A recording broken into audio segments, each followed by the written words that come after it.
Hare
Namaste. Welcome along to the mantra room. So I think the chai's ready. We're a bit late getting the chai on, so you can help yourself to the chai up the back. Does anybody need a mantra sheet who doesn't got one? I've got plenty if you need one. You're good? Some people learn better by ear. Some like to see it. So you can always get one down at the reception if you need one. So I'm going to hand you over to Amit and Chantel and Radi and Sebastian, Trevor and Dan. Okay, so we have a north side takeover. Amit and Chantel and the guys do regular kirtans on the north side. So if you're up that way, you might want to check out our website, and it might be closer for you to drop there. You can come here as well. You get twice as many kirtans in. You can't have too many kirtans. So I'll hand you over to the north side crew. So thank you. So before we start though, how many people here for the first time? Okay, a few people. Okay, great. And people who didn't raise their hand, I'm hoping you have been here before, and your voices would be a proof if you have been before. So as Gayatri, as you mentioned, my name is Amit and Chantel, and we have a big band. We're doing the programs on the north side, so we wanted to give an experience, a mellow, chilled experience. So all we have to do is relax and settle in, and hopefully this process, as they say, is the most easiest and effective meditation practice. You'll be able to just rest in it. And all we would be doing is we would be singing or chanting some mantras or yoga sounds that you can see on the mantra sheets that you have. If not, just get the reception and they will give you a mantra sheet. But again, those mantras will be pretty simple, and we'll be repeating pretty much 3 or 4 mantras the whole night. So it'll be easy for you to get into it. And in a kirtan group, in a setting, it's one person who leads or sings the mantra. And when they're singing, this is an opportunity for you all to rest, hearing, taking this into your heart and resting in the sound. And then after their song, you as a group respond to their singing, follow along. So we are exchanging these mantras with each other. So that's pretty much it. And the whole idea of this lights and everything is we want to create a lounge room feel, a relaxed feel, so that you can feel you're at someone's lounge. You can just kick back and stretch your legs out and relax. That's the idea. So feel free to be comfortable however you feel, and we'll take on from here.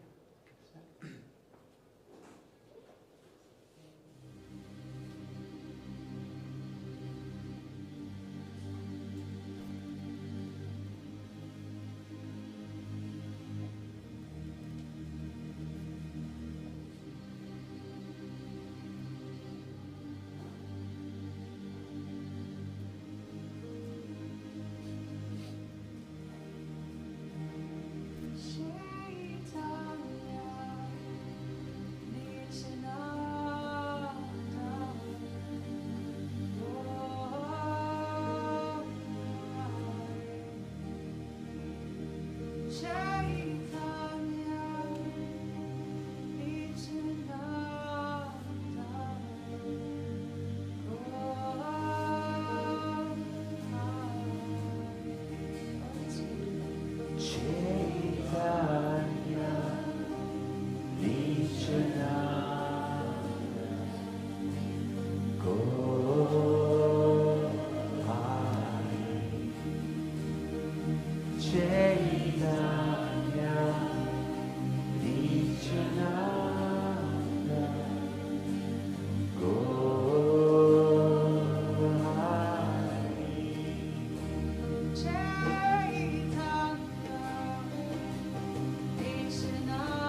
Chaitanya, Nichana,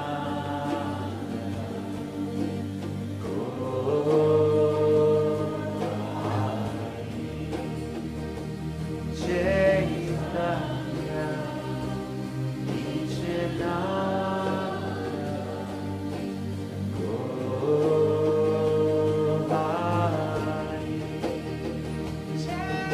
Chaitanya, Nichana.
Chaitanya,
how's the temperature? Is that comfortable? Getting hot? Warm? I'm starting to sweat. I always sweat though, so I'm not the best person. Everyone's pretty relaxed to think about the temperature. It's a good sign.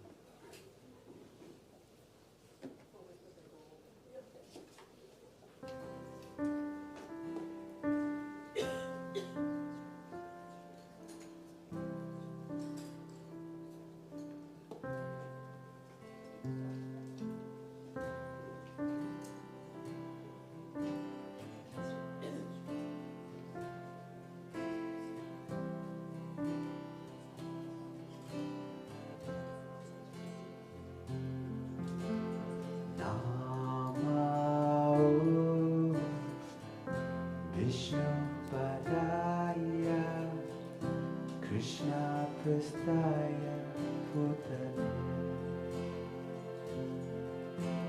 Shrimate Sita Swarupananda Paramahamsa Itina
do some Gurunga breathing now. So get nice and comfortable in your seat.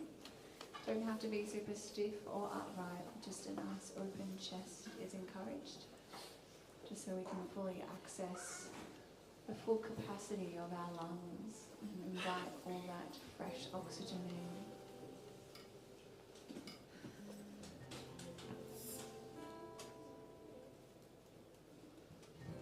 So if you haven't already, just gently closing down your eyes.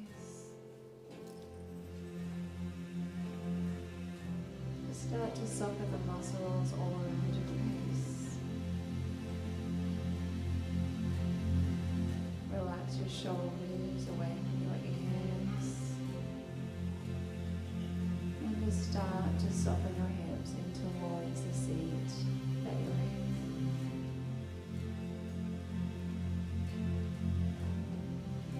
Scanning your body from the crown of your head down to the toes.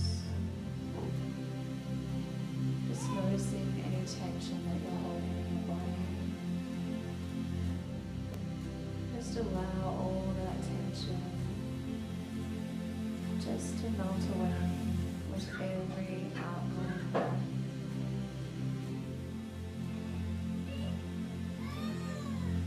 You might like to take one hand onto your abdomen, bring one onto your collarbones.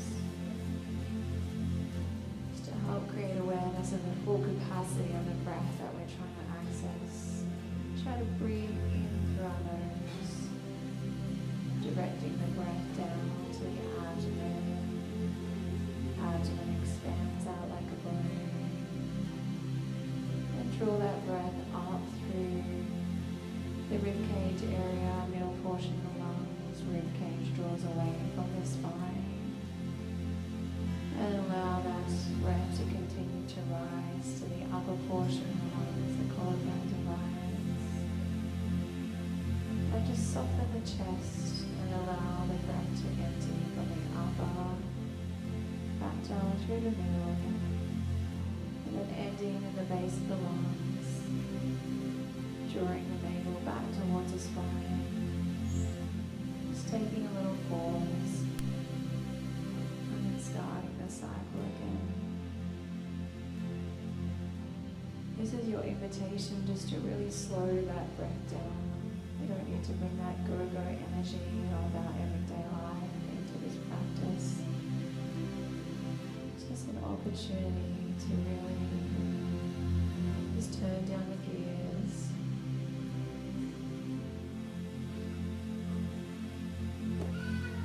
Taking some nice, deep, conscious breaths in and out. Feeling the body expand with every breath in, and soften and release with every outgoing breath.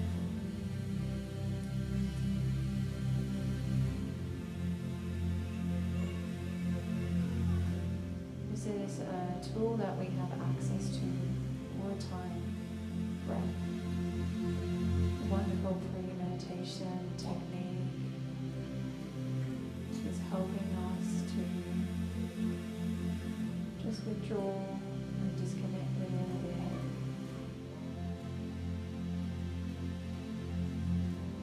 The mind is constantly harassing us and the senses of the body full of demands.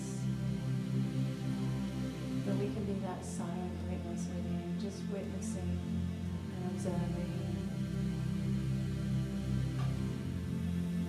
Just watching the body just automatically breathe now in that detached way.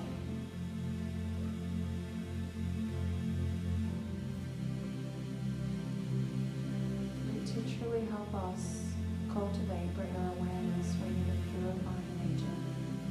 And that includes yoga mantras. They purify our heart and mind, cleansing all misconceptions away, that gunk of material pollution that we have around our hearts. So now we're going to add the beautiful Gurunga mantra into this practice, spiritualizing the breath with the mantra. So we're going to inhale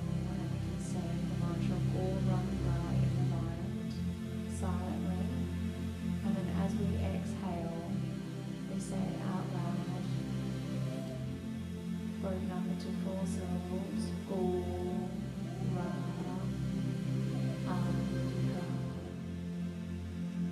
And all you have to do is just simply rest in the sound. Just rest your heart and mind in the sound.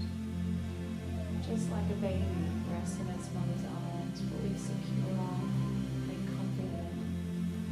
We can embrace these mantras in our heart and experience and start to grow.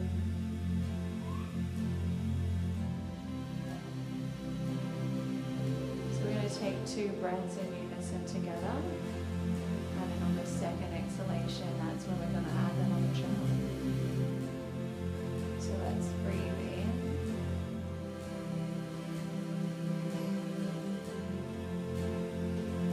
And out.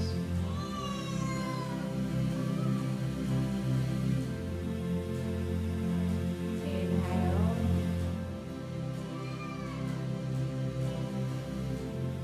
And now we'll add the mantra.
Just taking another nice deep breath in,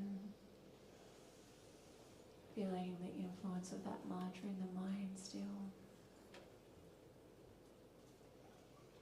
So now we move into a wisdom aspect, and tonight Gayatri has asked Amit to share his story. So people have been periodically just sharing a bit about their story and how meditation has impacted their life, and and so now Amit's going to do that. Take it away. Haribo. Can you hear me at the back? Haribo, Haribo. You can? Haribo.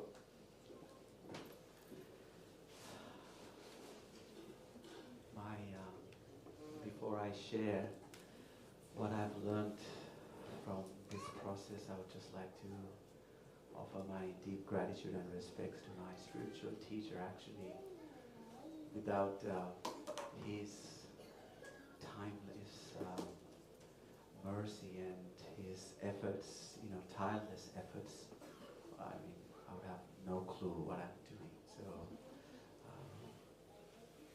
Namo Vishnu Padaya Krishna Prasthaya Buddhi Srimate Siddhaswalakana Paramahamsa Ididami Bhaja Shri Krishna Chaitanya Prabhu Nityananda Shri Advaita Gadadhar Shivasati Gaura Hare Krishna, Krishna Krishna, Hare Hare, Hare Rama, Rama Rama, Hare.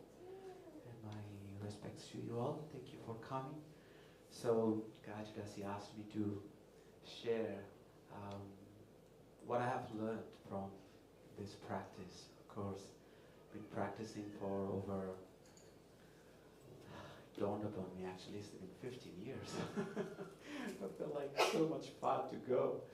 But, knowing that, I still feel like, there's a lot of things that has helped me in this life, this process, the wisdom, the practices, and this understanding. So I'll try to summarize it and share it briefly as much as possible, okay? And I'm hoping, if you had any questions or thoughts or you'd like to know more, then we can chat over dinner after the program finishes. So the first thing, I'll try to summarize. I was thinking about what I've learned, and I felt like it can be actually encapsulated in 4 points. So I'll try to elaborate on them. The first point that I've learned, which I think you probably heard here many times, is that this process actually helps you to appreciate that you are not your body, you're not your mind, you're actually a spiritual being, a spark of life. Just consider this point. Sometimes we're like, oh yeah, I'm a spirit soul, but this wisdom is so powerful. I'll use the word liberating, so liberating. You just feel like, wow, and you come across any circumstances, like recently, we were helping Shintel's father. He left this world out of brain cancer. And just a month ago, my uncle actually left this world. And 2 weeks ago, actually, one of my good friends from school, he left this world. And in situations like this, especially, I'm hoping you can relate to this if you have some close ones and they've left.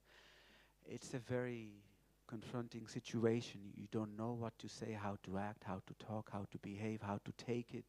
Of course, you miss that person, but you still want to help them. You don't know how, where they're going, what to do. I was one of them as well, And by this process, once you understand that you are not your body, so the friend, my father-in-law, my uncle, they're not their body. They're a spiritual being. They're temporarily taken on this material body. And now this body is not inhabitable anymore. It's just like a car. Car is falling down.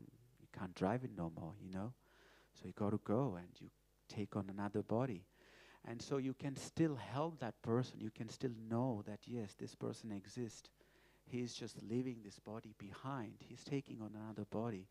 It's kind of like for me at least, it was like a bit of like a relief that, wow, yes, this person still exists, and you can still wish them farewell. You can still wish them, give them all your best wishes, and you can even help that person leave this world in a peaceful way, And that for me was just like, it was really, really powerful, really helpful. And, I think Shintel last time when she spoke about it, she probably expanded it in more. And so many people were touched by how this knowledge was able to create a peaceful environment, peaceful setting for a person to actually live, And it actually also, from a practical perspective, the relationships we have with people, I used to get so upset or bummed with, you have some fight with somebody or some arguments with somebody, and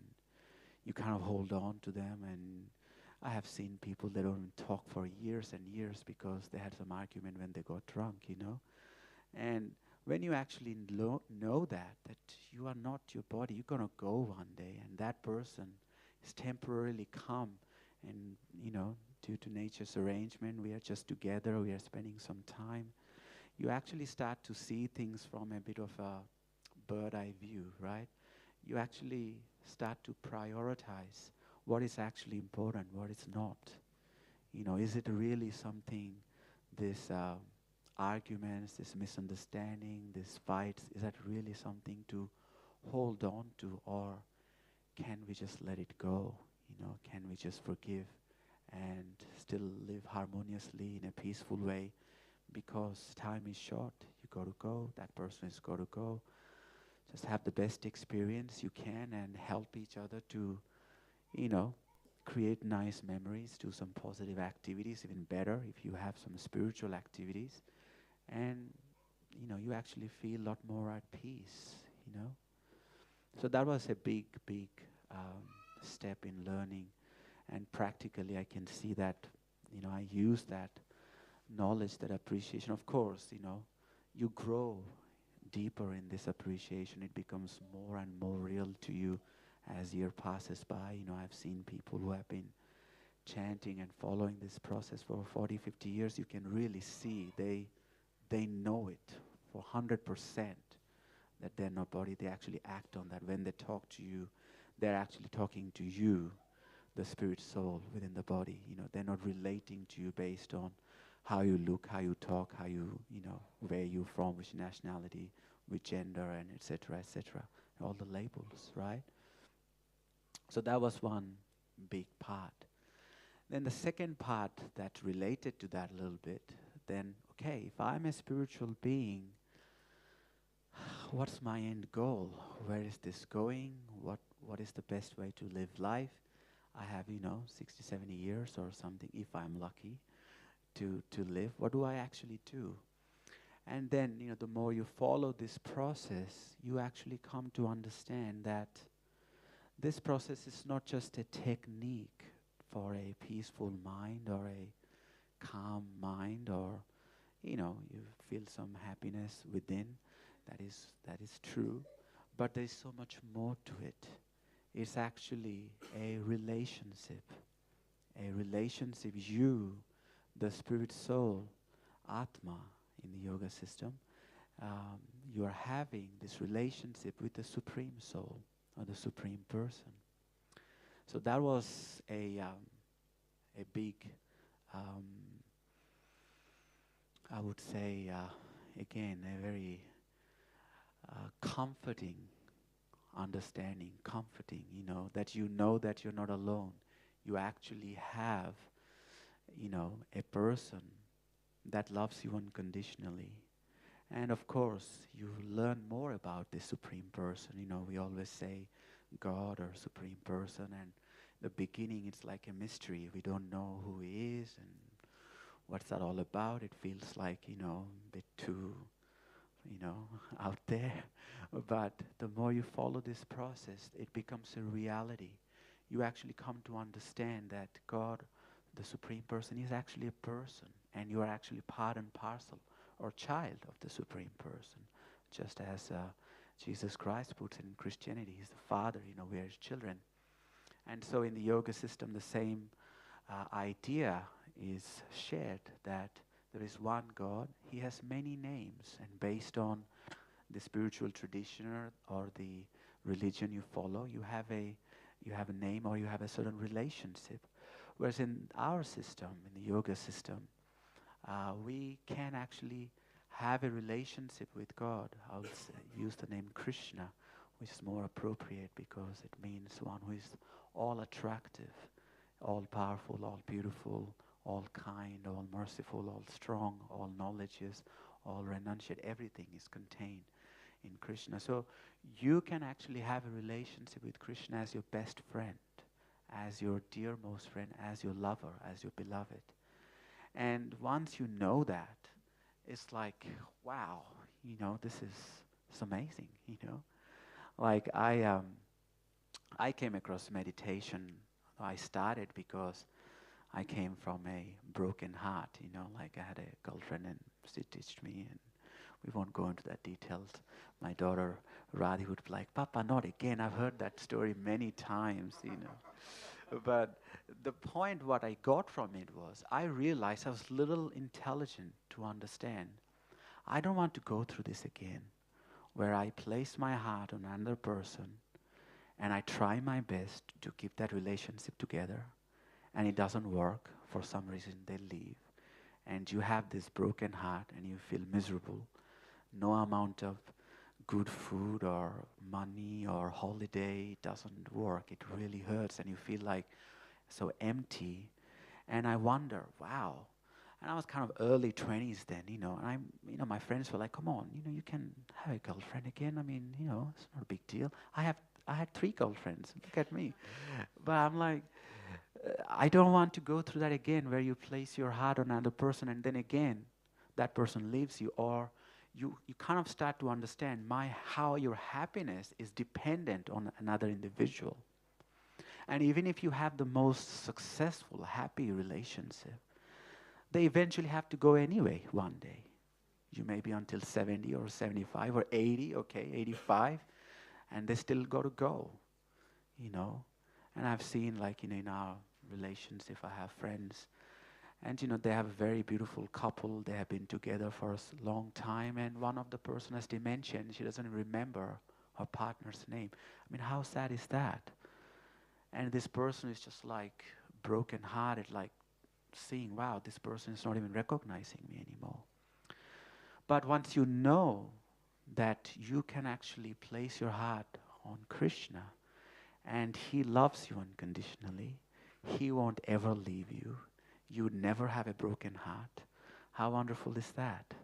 You never have to be ever again feeling or going through that experience. Doesn't mean you don't love your, close people or family, but it's a different relationship. You love them as the child of God, as child of Krishna. So it's a love, but it is not, you're not expecting that other person to fulfill you or is the source of your happiness or satisfaction. You actually get that from God, from Krishna. And that again was a big, profound and comforting experience going through that, And, and maybe because I come from India, our background, you are exposed to, this idea of God, the Supreme, and the religion is quite common. We have a temple room, so it was quite easy for me to really dive into it. And this yoga system, this process, as I mentioned, it actually helps you to cultivate that relationship, along with the peaceful mind and peaceful heart. You have actually this opportunity, this wonderful opportunity to never feel alone again in your life, And as we hear that the names of Krishna are non-different than Krishna himself. So these mantras we are singing, they're non-different than actual Krishna. So when we are chanting, we are actually associating with Krishna. We may not know it, we may not experience it, but this is what's happening. And so with this understanding, the more you chant, the more you make a little effort or commitment to do this regularly, it starts to actually dawn upon you. You actually experience the reality of what I'm sharing. And from then on, you're hooked. It becomes, you don't want to, everything else is not a big deal anymore. This becomes your priority once you taste that. And as you can see, some of the people that have been coming here 40, 50 years, they chant the same mantra. We don't have any secret mantras that we share, We all chant the same, and the more you do it, the more you want to do it, the more you experience the satisfaction, the peacefulness, the relationship. And it's wonderful, I can't substitute anything, for this realizations or appreciations. And the third thing, so now we know, okay, I'm a spiritual being, I'm not my body, I'm not my mind. My relationship, I'll be happy if I have that with God, with Supreme Being. And just one point to add, it is not an artificial relationship we are cultivating. It's a relationship that we already have. There's a natural kinship we already have with the Supreme Soul. It's just covered over. We have forgotten about it, we have prioritized other things. And by chanting, this relationship gets uncovered. Your natural relationship is uncovered. It's not a superficial, not an imposition. It's there. So you actually feel at home the more you do it. So now, then you know this is the story. How do I then cultivate my relationship? I live a practical life. I have a job. I have parents. I have commitments. I have social life. I go to work and I have to do things. How do I actually do it? And that's where, for me, being introduced to a spiritual teacher or a spiritual guide, again, is like, that's like, I can use the same, I can't think of better words, but you feel like you're home. This is it. I got this. I know my life's purpose. Everything is very clear. I'm well situated. My foundation is strong. There's nowhere else to go. There's nowhere else to find. I just have to walk, keep walking, and everything will fall in place. So that's what, for me, finding a spiritual teacher, a spiritual guide is so important. Especially in the times we live in, we have internet and, it's so easy, we have this tendency, if we want to know something about, we go Google it, then you come across different blogs or YouTube channels and you listen to people who have many followers, millions this, millions that, and you actually don't know. It's so full of misinformation and disinformation. So once you actually find a spiritual teacher, and when I say spiritual teacher, again, it's not an imposition. There is a homework that needs to be done. There's some sincerity that needs to be cultivated, where you are actually serious about this process and you are actually a bit of prayer involved to find who that person is, who is completely knowing and loving Krishna, has a perfect relationship, and he can then introduce you to Krishna. He can then tell you what you have to do. Just like we mentioned, it's a relationship, right? You don't know Krishna, but you want to know Krishna. So you find someone who knows Krishna fully, and they can then explain to you, okay, you do this. Just like in life, like in India especially, to get high up and get some business contracts, you get to know the, big people like the collector or the chancellor or the vice secretary or whoever. And how do you know them? You find somebody who is their connection, and then they tell you, oh, our counselor, he likes sweets, so you know that, okay, and then you make some nice sweets and you pass it to that person, and then he gives it to the counselor and says, oh, my friend, he made some sweets for you. And they say, oh, that's nice. Okay, what's your friend's name? And so then you start to know a little bit. You start to then, when they have a party or something, you maybe get an invite, and then the relationship grows, right? Same with, if you want to know another person. So in the same way, the spiritual teacher, he is also he's completely connected with Krishna, with God, with the Supreme Soul. And he is tirelessly working, sharing this information for each of us to actually have that personal relationship with the Supreme. So I was lucky fortunate rather, to come across, ASMI and our friends, Gaya Chudasi, Kane Ramdas, Jai Damadas, many friends here who have, shared what they have learned. And that was something for me to hear and contemplate upon it and start to apply gradually. And then I'm like, wow, what they're saying is true. It is working. I feel so much better.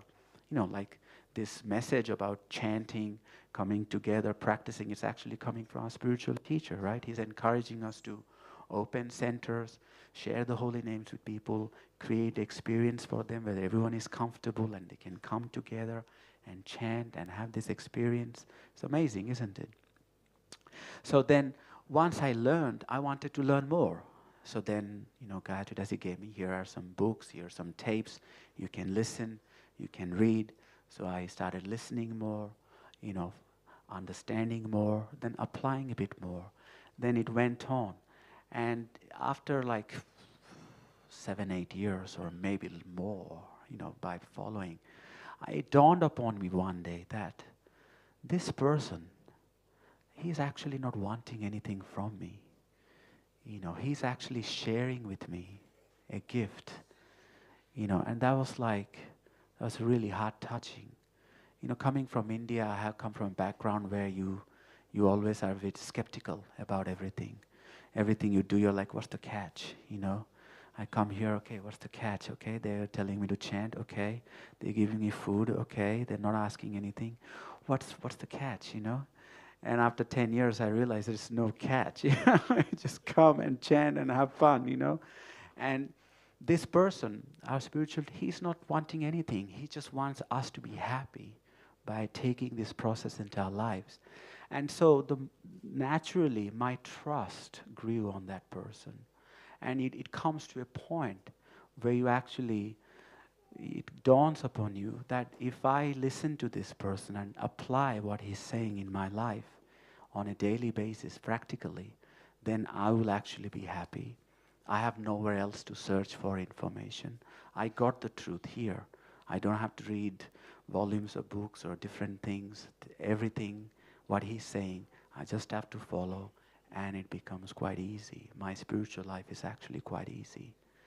So that after, I guess, when I had that bit more appreciation of how fortunate I am to come across such a person who is unconditionally loving us and sharing this gift with us, then it actually, you feel home. And, I know that there's a long way to go still, but I know I have the process, the means, the wisdom, the philosophy, the practical example also of his life to actually know what I need to do in order to progress in the spiritual life. So that's really all I have to say, Basically for me, the takeaways would be just keep chanting, and know that you're not alone. And, you're not your body, you're not your mind. You don't have to follow everything your mind says. You can step away from it. And you have a best friend that you can turn into. And by regularly chanting, you actually hear or perceive insights that is actually coming from Krishna. And when you're ready, we have different courses, classes, and different people who can share a bit more information about our spiritual teacher. You can take his teachings, apply them in your life, consider them, and, your life would be perfect. So that's all. Thank you very much for listening patiently. So we'll chant a bit more. And of course, if I can be of service later in any way to help, then I'm happy to share a bit more information at the end of the dinner.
Hari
So lucky last tune of the night.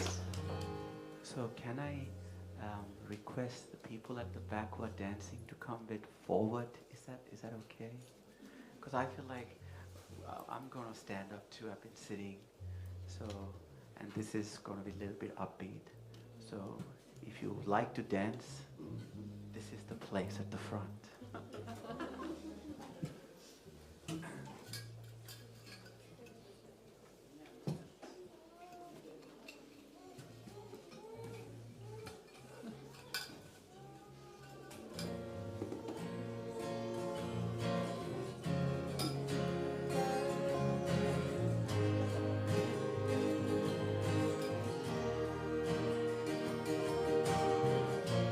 Haribo Nitai Go, Nitai Go Haribo, Haribo Nitai Go, Nitai Go Haribo.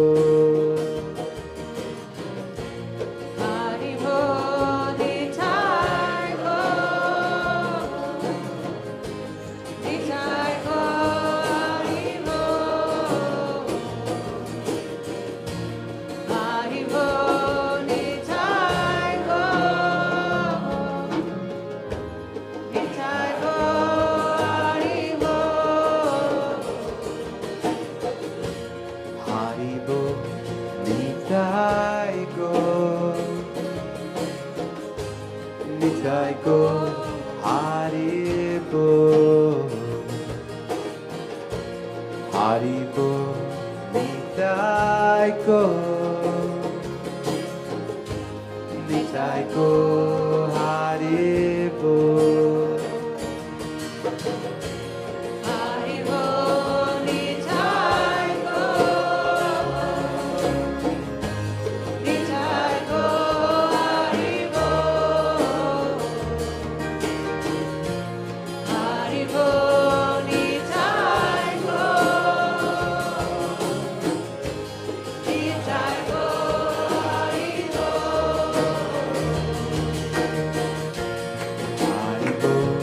Nitai Go, Nitai Go Haribo,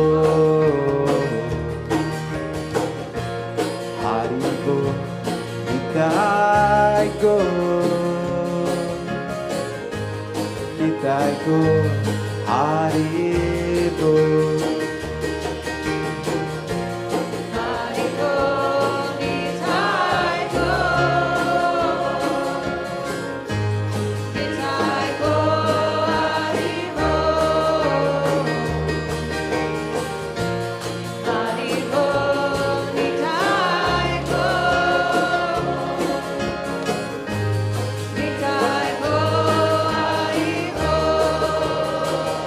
Let's sing together.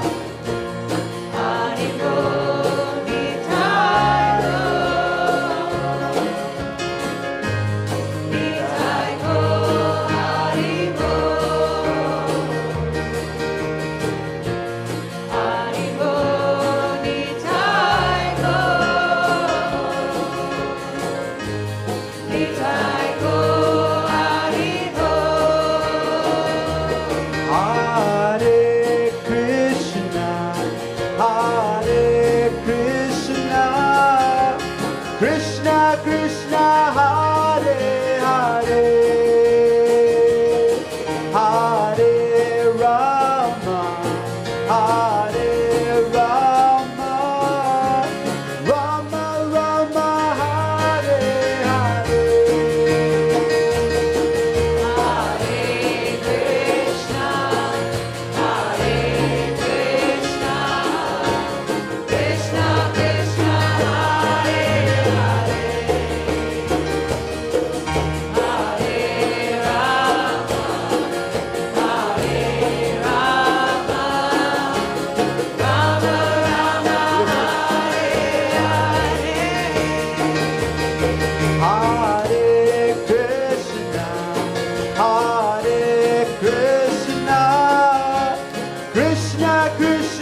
saved my daughter's hand.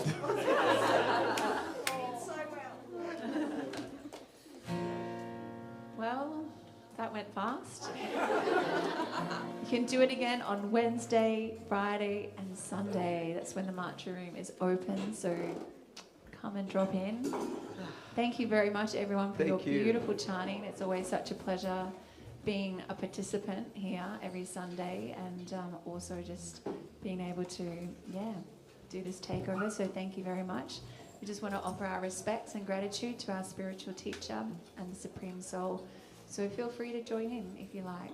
Nama Om Vishnu Padaya Krishna Prastaya Bhutale Shrimate Siddha Swarupananda Paramahamsa Iti Namine Bhaja Shri Krishna Chaitanya Prabhu Nityananda Shri Advaita Gadadha Shri Vasadi Govardhana Hare Krishna, Krishna Krishna, Hare Hare, Hare Rama, Rama Rama, Hare Hare. And namaste to you all. And a huge thanks to Nitai for doing the sound, and to all our friends here, Dan, Trevor, Sebastian and Radhika. And Reddy and Money in the kitchen and their team putting in a massive effort.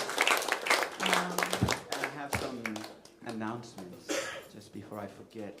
We have a special event that is next Saturday, isn't it? Coming. We have an epic meal for an epic cause. So, as you can see, it's a beautiful setting. It's going to look even more beautiful. We are converting this whole space into a restaurant on Saturday coming. And it's a fundraiser initiative where it's a all-you-can-eat buffet meal, vegetarian, of course, and vegan. And all the money raised that basically goes into covering the cost of the running of the place and the center, because it's a non-profit organization. So we have limited tickets available. There's 2 sittings. One is from 5 to 6:30, the other one from 7 to 8:30. So if you are thinking of coming in a big group, I would suggest booking ASAP, because there's nearly getting booked out. So it's a great initiative, and of course, your contribution, not only you get a full belly, is a buffet with, I think, I don't know, more than 20 course, can't even count. Indian. An Indian buffet. Who doesn't love Indian buffet? Yeah, so, and of course, and your contribution will go towards a good cause. It's called an epic cause, that's why. And, for some of you who've been here for the first time, we have a website, asmy.org.au. There's plenty of events, pretty much workshops every Saturday, and mantra room on Wednesday, Friday and Sunday. And there's a Facebook page as well, Mantra Room Brisbane and Australian School of Meditation Yoga West End. So yes, and so plenty of events, plenty of ways you can plug in and get connected. There's something for everybody at this wonderful place. And next Sunday, it's a very different style of Kirtan experience. It's the heartstrings. So Murari, I can hear there's piano, there's violin, super mellow, pretty chill. Sometimes it rocks out. But it's a very musical experience. So you're very welcome to come again. So thank you very much. And so please be seated. Our volunteers will bring through the food, and it is a donation-based program, so you can tap or cash on your way out. Thank you so much for coming. It's so lovely being here with you. Take care.